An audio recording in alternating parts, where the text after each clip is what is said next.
उड़ीसा के अंदरूनी इलाके में एक छोटा सा गांव था, बिलगुड़ा। गांव छोटा था, लेकिन लोगों के दिल बड़े थे। सब मिलजुल कर रहते, दिन खेतों में गुजर जाता और रात अंधेरे में। सरकार ने गांव में सिर्फ एक ट्रांसफार्मर लगाया था, और वो भी पिछले 1 महीने से खराब पड़ा था। मतलब पूरा गांव अंधेरे में डूबा हुआ। गांव से थोड़ा बाहर एक पुराना सा घर था, मधु काका का।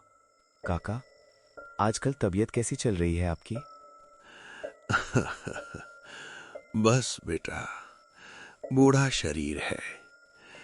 कभी कमर जवाब दे देती है, कभी घुटने। जब तक आप कहानी सुनाते रहोगे ना, आप बूढ़े हो ही नहीं सकते। अरे वाह, अब उम्र भी तुम लोग तय करोगे। बूढ़ा शरीर है। सब हंसते हैं। मधु थोड़ा पास आकर, काका, आज कोई डरावनी कहानी सुनाओ ना, काफी दिन हो गए। सच में काका, जैसे बिना कहानी सुने अब नींद नहीं आती। कुछ पल चुप्पी रही। फिर मधु काका धीमी आवाज में कहते हैं, ठीक है, सुनो, लेकिन याद रखना, ये मजाक नहीं है। ये मेरे साथ हुआ। ठंडी सर्द शाम थी। ऐसा लग रहा था जैसे अंधेरा गांव को निगल गया हो। गांव में वैसे भी लोग जल्दी सो जाते थे। गांव के बीच रहता था संतोष काका का परिवार। उनका बेटा मनोज, लगभग 26 साल का, पर बेरोजगार। कुछ देर बाद रामलाल काका भी अपना काम निपटाकर घर लौटे, और मनोज को देखते ही उनका चेहरा सख्त हो गया, जैसे अंदर जमा सारा गुस्सा अब बाहर आने वाला हो। निकल जा मेरे घर से, अब और नहीं सह सकता मैं। कब तक बैठकर रोटियां तोड़ता रहेगा? पापा सुन तो लीजिए, मैं कोशिश कर रहा हूँ, सच में कर रहा हूँ। कोशिश? बस यही एक शब्द रह गया है तेरे पास। 2 साल से यही सुन रहा हूं मैं। नौकरी मिलना इतना आसान नहीं है पापा। हर जगह इंटरव्यू दे रहा हूँ। तो क्या हुआ? गांव के बाकी लड़के भी तो काम कर रहे हैं। कोई खेत संभाल रहा है, कोई शहर चला गया, और तू दिन भर बस ख्यालों में। तू बस निकल जा मेरे घर से। तभी अंदर से माँ मीरा जल्दी से बाहर आती है। इतना गुस्सा क्यों कर रहे हो? बच्चा है, समझ जाएगा धीरे धीरे। बच्चा? 26 साल का बच्चा? तुम्हारे इस लाड़ प्यार ने ही बिगाड़ा है इसे। बिगाड़ा नहीं, संभाला है। हर वक्त डांटोगे तो हिम्मत कैसे आएगी इसमें? हिम्मत? हिम्मत होती तो कुछ करके दिखाता। मैं बूढ़ा हो रहा हूँ और ये अभी तक सहारे पर। ठीक है पापा, अगर आपको लगता है मैं बोझ हूँ तो चला जाता हूँ। अरे नहीं बेटा, कहाँ जाएगा इस वक्त? रात हो रही है। जाने दो इसे, शायद बाहर की ठोकर ही इसे कुछ सिखाए। मनोज बिना कुछ बोले धीरे धीरे दरवाजे की तरफ बढ़ता है। माँ की आंखों में आंसू आ जाते हैं, लेकिन वो जानती है इस वक्त रोकने से बात और बिगड़ जाएगी। दरवाजा खुलता है, ठंडी हवा फिर अंदर आती है। मनोज एक बार पीछे मुड़कर देखता है, माँ की नम आंखें और पिता का सख्त चेहरा। फिर वो बाहर निकल जाता है। दरवाजा बंद होते ही घर में अजीब सा सन्नाटा छा जाता है। रात के 10 बज चुके थे। ठंड इतनी कि सांस धुंध बन रही थी। चलते चलते मनोज गांव से दूर निकल आया। ज्यादा परेशान और अपनी बेरोजगारी से दुखी होकर मन ही मन में फुसफुसाने लगा। कोशिश तो कर रहा हूँ, हर जगह जा रहा हूँ, लेकिन नौकरी मिलना इतना आसान भी नहीं होता। पापा समझते क्यों नहीं? चलते चलते मनोज कब गांव की आखिरी गलियों से निकलकर घने जंगल तक पहुंच गया, उसे खुद पता ही नहीं चला। चारों तरफ पेड़ों की लंबी कतारें, अजीब सा सन्नाटा, और उस सन्नाटे में मनोज हल्की घबराहट के साथ बुदबुदाया। घर से निकले हुए करीब 1 घंटा हो गया, बस चलता ही जा रहा हूँ। पर इतनी रात में आखिर रुकूं तो रुकूं कहाँ? ठंड भी कुछ ज्यादा ही बढ़ गई है। अगर ऐसे ही चलता रहा ना तो सुबह तक सच में जम ही जाऊंगा। अपने आप से बातें करता हुआ वो आगे बढ़ ही रहा था कि अचानक उसके कदम रुक गए। सामने एक लड़की खड़ी थी, खूबसूरत, जवान और इस सुनसान जगह पर उसे देखकर मनोज एकदम चौंक गया। इतनी रात को इस सुनसान रास्ते पर कहाँ जा रहे हो? मनोज थोड़ा घबरा गया। इतनी देर से जंगल में अकेला था, अचानक किसी इंसान को देखकर उसे राहत भी हुई और थोड़ा अजीब सा डर भी। वो बस ऐसे ही निकल आया हूँ घर से। थोड़ा झगड़ा हो गया था पापा से। लड़की ध्यान से उसे देखने लगी, जैसे उसकी बातों से ज्यादा उसके चेहरे के डर को पड़ रही हो। झगड़ा इतना कि घर छोड़कर निकल पड़े? इससे कैसे पता कि मैं झगड़ा करके आया हूँ? मनोज ने लंबी सांस ली, फिर धीरे धीरे पूरी बात बता दी। बेरोजगारी, पापा का गुस्सा, माँ की चिंता, सब। कुछ देर तक लड़की चुप रही। तुम्हारे पापा ने शायद गुस्से में कह दिया होगा, लेकिन बाप तो आखिर बाप ही होता है, दिल से कभी बुरा नहीं चाहता। मनोज की आंखें थोड़ी नम हो गईं। उसे लगा जैसे कोई पहली बार उसकी बात समझ रहा है। लड़की एक कदम और पास आई। देखो, रात काफी हो गई है और ये रास्ते जितने दिखते हैं उतने सीधे नहीं होते। मतलब? लड़की हल्का सा मुस्कुराई, लेकिन उस मुस्कान में कुछ अजीब था, जैसे आधी बात छिपा रही हो। मतलब ये कि रात में हर चीज वैसी नहीं होती जैसी दिन में दिखती है।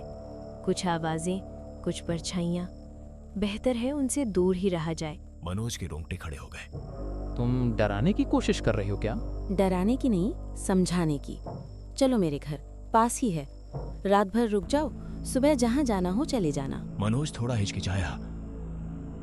अजनबी लड़की, सुनसान जंगल, लेकिन वापस जाने की हिम्मत भी नहीं थी। तुम अकेली रहती हो माँ? लड़की ने सीधा जवाब नहीं दिया। चलो रास्ते में बातें करेंगे, यहाँ खड़े रहना ठीक नहीं। इतना कहकर वो मुड़ी और बिना पीछे देखे चलने लगी। मनोज कुछ पल वहीं खड़ा रहा, फिर न जाने क्यों उसके कदम खुद ब खुद उसके पीछे चल पड़े। जंगल और घना होता जा रहा था, हवा और ठंडी, और मनोज के दिल में एक अजीब सा एहसास, जैसे वो किसी ऐसी जगह जा रहा हो जहां से वापस आना आसान नहीं होगा। लेकिन अब वह रुक भी नहीं पा रहा था। कुछ देर चलते रहने के बाद सामने एक पुरानी सी हवेली दिखाई दी। दीवारें टूटी हुई, खिड़कियां आधी खुली, चारों तरफ अजीब सा सन्नाटा। मनोज थोड़ा रुक गया। तुम यहाँ रहती हो? लड़की ने बस हल्की नजर डाली, कुछ बोली नहीं, सीधे अंदर चली गई। मनोज को अजीब लगा, पर इतनी ठंड और थकान में वो भी उसके पीछे अंदर चला गया। अंदर घुसते ही एक तेज बदबू आई, जैसे कुछ पुराना सड़ रहा हो। मनोज ने नाक सिकोड़ ली। कैसी अजीब जगह है। चारों तरफ धूल, टूटे सामान और घना अंधेरा। लड़की कहीं दिख भी नहीं रही थी। थका हुआ मनोज ज्यादा सोचने के मूड में नहीं था। कोने में एक पुराना बिस्तर पड़ा था, वो वहीं बैठा, फिर धीरे से लेट गया। बस थोड़ी देर आराम, सुबह होते ही निकल जाऊंगा। और पता ही नहीं चला कब उसकी आंख लग गई। लेकिन उसे नहीं पता था ये रात सिर्फ आराम की नहीं, किसी और ही चीज की शुरुआत थी। रात करीब 1 बज चुके थे। चारों तरफ गहरा सन्नाटा था। अचानक कुछ गिरने की आवाज आई। मनोज की नींद टूट गई। वो आधी नींद में उठा। पहले लगा सपना होगा। आवाज फिर आई। वो डरते डरते दरवाजे तक गया और थोड़ा सा झांक कर देखा, और उसी पल उसका शरीर जैसे पत्थर हो गया।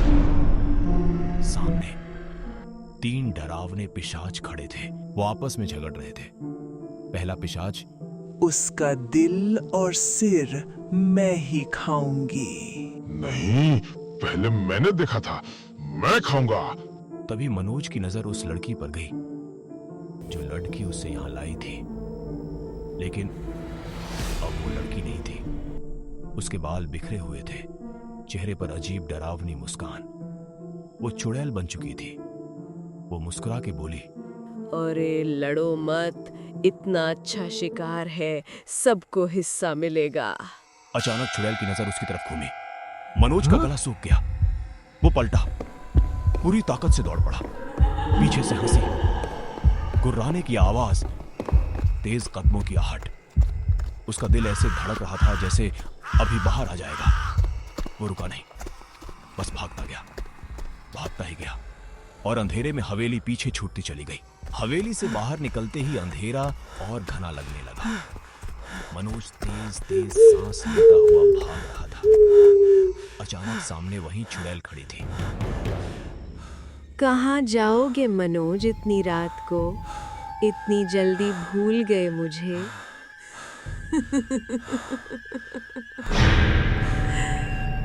मुझे जाने दो, मैंने तुम्हारा क्या बिगाड़ा है? बिगाड़ा कुछ नहीं, बस किस्मत खराब है तुम्हारी। मनोज मुड़कर पूरी ताकत से भागता है। पीछे जैसे कदमों की आवाज, फुसफुसाहट, हंसी। मनोज डर से बड़बड़ाते हुए, नहीं मनोज, बचना है बस। तो कहीं हल्की रोशनी दिखती है। वो उसी तरफ भागता है।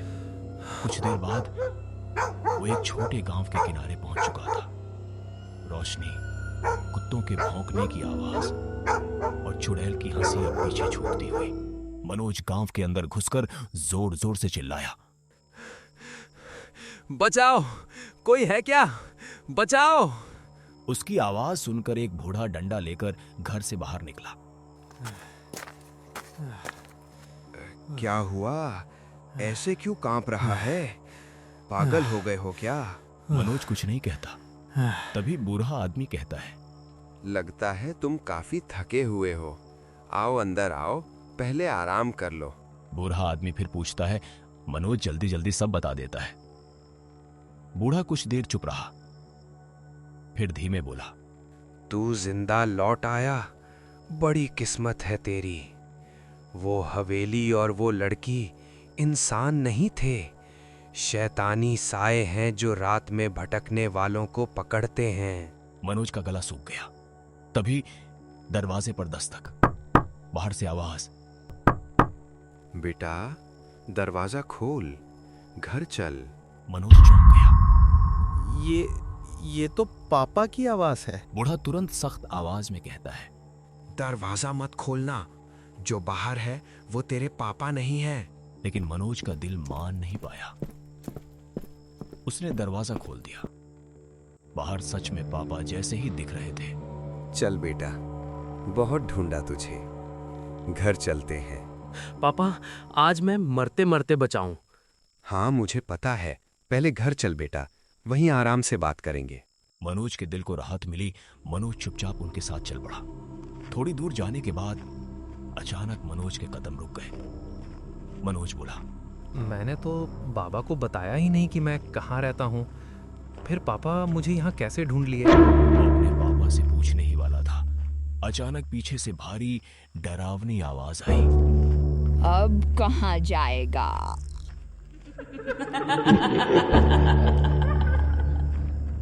पिशाच मनोज को गहरे जंगल में ले गई और उसका सर शरीर से अलग। काका, वो मर गया, फिर उसके परिवार का क्या हुआ? हाँ काका, उसके बाद क्या हुआ? उस रात के बाद मनोज घर नहीं लौटा, तो घर वालों ने उसे बहुत ढूंढा। कुछ दिनों बाद गांव वालों को उसकी लाश मिली और सब समझ गए कि उसे उन्हीं पिशाचों ने मारा है। बेटे की मौत से उसकी मां सदमे में चली गई। इलाज के लिए पापा उसे शहर ले गए और फिर दोनों कभी गांव वापस नहीं आए।